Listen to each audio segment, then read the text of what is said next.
Hello friends, स्वागत आहे तुमचे MPSC एस्पिरंट या यूट्यूब चॅनलवर. मित्रांनो, राज्यसेवा पूर्व परीक्षा PYQ सिरीज आपण चालू केली आहे. तर 2014 पासून तर 2023 पर्यंतच्या सर्व प्रश्नपत्रिका आपण बघणार आहोत.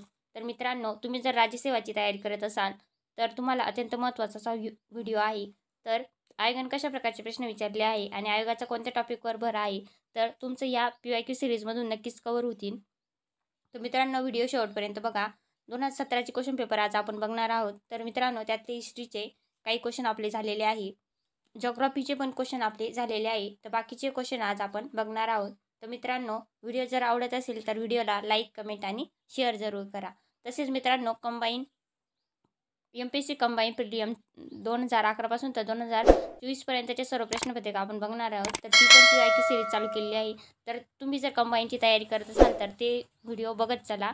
अत्यंत महत्त्वाची अशी PYQ सिरीज आहे. मित्रांनो, आज आपण इकॉनॉमिक्सचे क्वेश्चन बघूया. तर भारताने स्वीकारलेल्या नियोजनाच्या धोरणातील सुरुवातीच्या काळात खालीलपैकी कोणत्या 3 बाबी होत्या? तर ब कडे 4 विधाने दिली आहे आपल्याला. तर काय आहे? दीर्घकालीन वृद्धी प्रक्रियेची सुरुवात करण्यासाठी सुयोग्य पाया तयार करणे. ब काय आहे? विकास प्रक्रिया जेव्हा सुरू होईल तेव्हा कारखानदारी क्षेत्राला प्राथमिकता म्हणजे प्राधान्य देणे. आणि क भांडवली वस्तू उत्पादन क्षेत्रावर भर. आणि ड काय आहे? उपभोग्य वस्तू उत्पादन क्षेत्रावर भर. तर कोणकोणत्या बाबी होत्या त्या ज्या भारताने स्वीकारलेल्या आहे नियोजनाच्या धोरणात? तर याचं योग्य उत्तर काय आहे? फक्त अ, ब आणि क. अ काय आहे? दीर्घकालीन वृद्धी प्रक्रियेची सुरुवात करण्यासाठी सुयोग्य पाया तयार करणे हे होतं. आणखीन विकास प्रक्रिया जेव्हा सुरू होईल तेव्हा कारखानदारी क्षेत्राला प्राथमिकता प्राधान्य देणे. आणि क भांडवली वस्तू उत्पन्न क्षेत्रावर भर. Next question. योजना अवकाश म्हणून ओळखल्या जाणाऱ्या वार्षिक योजना टिंबटिंब या काळात राबविल्या गेल्या. तर ऑप्शन आहे 1965, 66, 1966, 69, 1967, 70 आणि चौथं काय 1968, 71. तर मित्रांनो, योजना अवकाश कधी राबवण्यात आल्या त्या वार्षिक योजना? तर 3 योजना राबवण्यात आल्या होत्या. तर त्यांचा कालावधी कसा होता?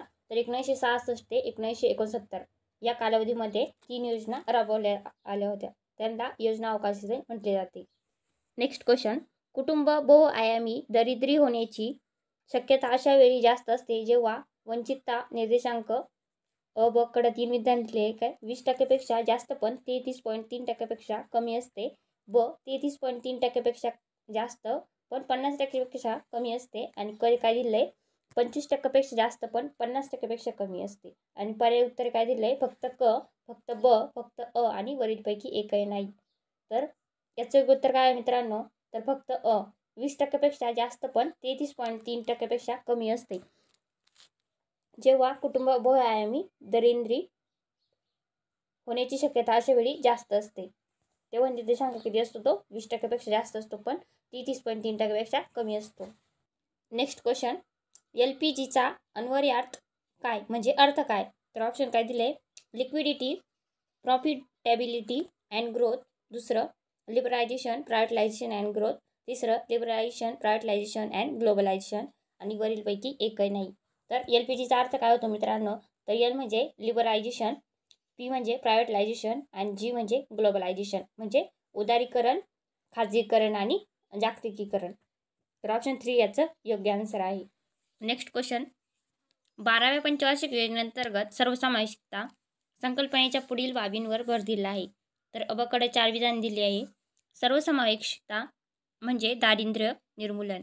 ब सर्वसमावेशकता म्हणजे समाजातील विविध गटातील समानता. आणि क सर्वसमावेशकता म्हणजे क्षेत्रीय समतोल. आणि ड उत्पन्न विषमतेवर भर. तर मित्रांनो, पंचवार्षिक योजनेवर दरवर्षी पेपरमध्ये 1 किंवा 2, 3 क्वेश्चन विचारलेच असतात. तर मित्रांनो, पंचवार्षिक योजना ह्या करूनच ठेवा. आणि त्यापैकी पहिली, दुसरी, तिसरी आणि 10वी, 9वी, 10वी, 11वी, 12वी. तर याचं योग्य उत्तर काय आहे मित्रांनो? तर पर्याय उत्तर काय दिले आपल्याला? फक्त अ आणि ड. दुसरं अ, ब, क, ड सर्व बरोबर. तिसरं फक्त अ आणि क. चौथं फक्त अ, ब आणि क. तर याचं योग्य उत्तर काय आहे मित्रांनो? तर ऑप्शन सेकंड अ, ब, क, ड सर्व बरोबर आहे. तर 12वी पंचवार्षिक योजनेअंतर्गत सर्वसमावेशकतेचा समावेश होता. Next question. सन 2009 मध्ये दारिद्र्याचे मोजमाप करण्याच्या पद्धतीचा आढावा घेण्यासाठीच्या तज्ज्ञ समितीचा अहवाल टिंबटिंब यांनी सादर केला. तर ऑप्शन आहे प्रो. SD तेंडुलकर. दुसरं डॉक्टर विजय केळकर, तिसरं अशोक सेनगुप्ता आणि चौथं डी सुब्बाराव. तर याचे उत्तर काय आहे? तर 2009मध्ये जेव्हा दारिद्र्याची मोजमाप करण्याच्या पद्धतीचा आढावा घेण्यासाठी तज्ज्ञ समितीचा अहवाल कोणी सादर केला होता? तर तो प्रोफेसर SD तेंडुलकर यांनी सादर केला होता. तर याचे उत्तर आहे ऑप्शन फर्स्ट. नेक्स्ट क्वेश्चन, लोकसांख्यिकी लाभांश यामुळे मिळतो. तर अ ब कडे 3 विधान दिली आहे. तर अ काय आहे?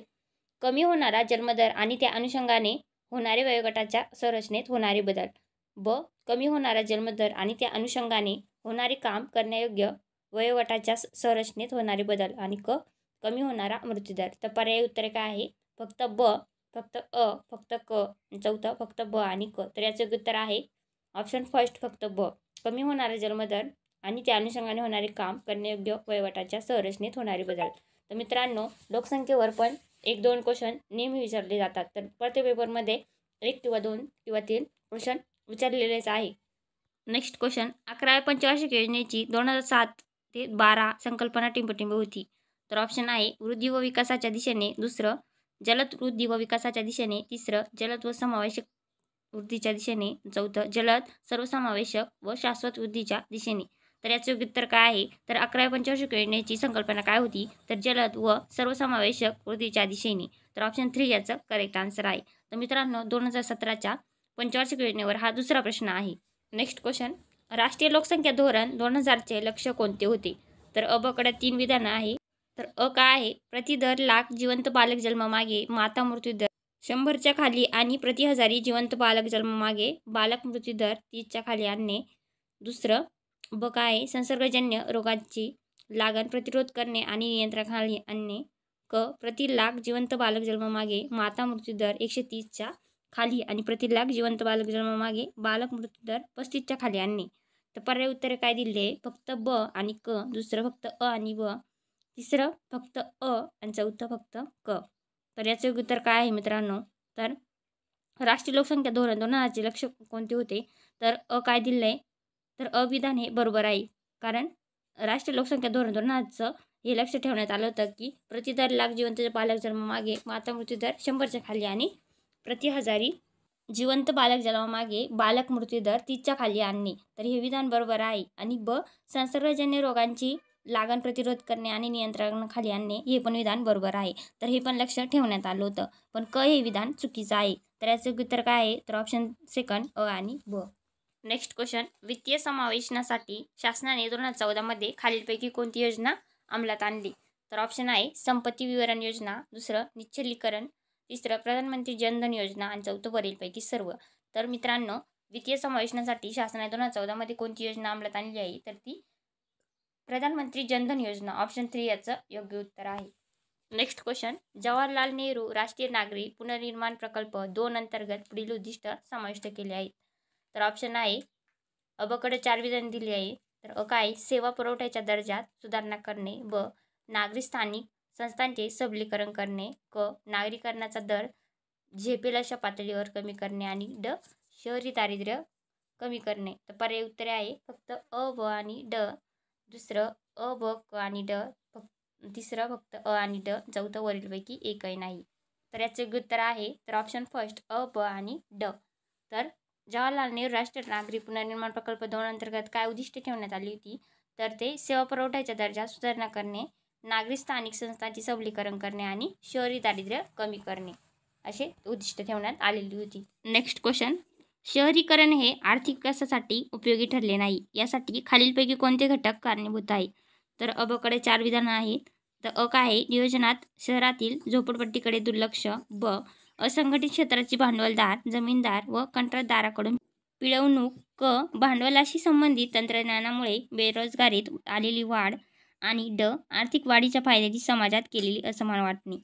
तर पर्यायी उत्तरे काय दिले? फक्त अ आणि ब, दुसरं फक्त ब आणि क, तिसरं अ आणि क आणि चौथं वरीलपैकी सर्व. तर मित्रांनो, शहरीकरण हे आर्थिक विकासासाठी उपयोगी ठरले नाही. यासाठी सर्व घटक कारणीभूत होते.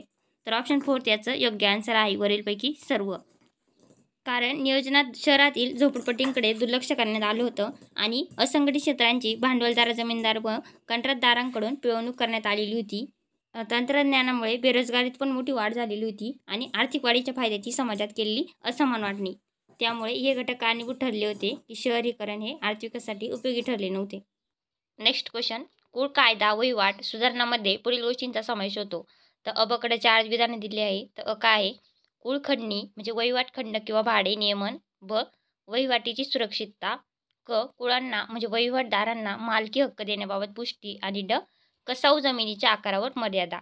तर आपल्याला कुळ कायदा सुधारणाबाबत विचारलेले आहे. तर कशात समावेश होतो यापैकी?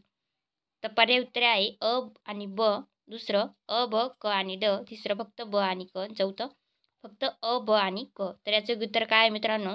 तर ऑप्शन सेकंड अ, ब, क आणि ड. तर त्यामध्ये कुळ कायदा वहिवाट सुधारणामध्ये कशात समावेश होत असतो? तर तो कुळ खंडणी नियमन, वहिवाटीची सुरक्षितता, कुळांना वहिवाटदारांना म्हणजे मालकी हक्क देण्याबाबत पुष्टी आणि कमाऊ जमिनीच्या आकारावर मर्यादा. तर हे पण 4 या विधानांचा समावेश होतो.